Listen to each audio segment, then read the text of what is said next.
ګرانو دوستانو لکه څنګه چې تاسو ته معلومه ده چې زموږ د پرلت 5 میاشتې پوره سولې او 6مه میاشت دوام لري. دلته د چمن ولس په ډیر سخت حالاتو کې ژوند سبا کوي او د حکومت پاکستان څخه موږ دا خواست کوو چې زموږ هغه د روزګار هغه د رزق د روزي دروازه دې برته د چمن ولس پر مخ باندې ژر د ژره خلاصه کړي. زموږ سره څو ماشومان ناست دي، د هغو نظرونه راخلو چې دوی څه سوچ لري پر دروازه باندې. ستا نوم څه دی؟ شوله. ته پاسپورټ منې پر دروازه باندې؟ یا.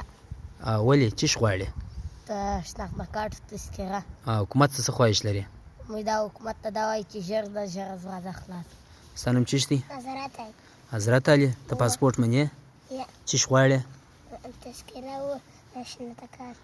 د حکومت څه خواهش لري؟ ما ته موږ وایي دا دروازه ژر خلاص. ستا نوم څه دی؟ عبدالولي.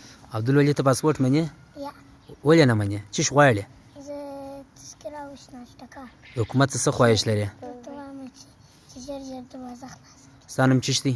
اکرام. اکرام الله، ته پاسپورټ منې؟ یا. څه غواړې؟ تذکره او شناخته کارت. شناختي کارت. د حکومت څه خواهش لري؟ زموږ پاکستاني حکومت ته څه وایي؟ وایم زور ته وایم چې ژر د ژره دروازه خلاص. ته ستا نوم څه دی؟ بسم الله. بسم الله، ته پاسپورټ منې؟ څه غواړې؟ تذکره او شناخته کارت. پر تذکره او شناخته کارت تګ راتګ غواړي. حکومت څه خواهش لري؟ حکومت ته موږ دا وایي چې ژر د ژره دروازه خلاص کړي. ډېره زیاته مننه دوستانو.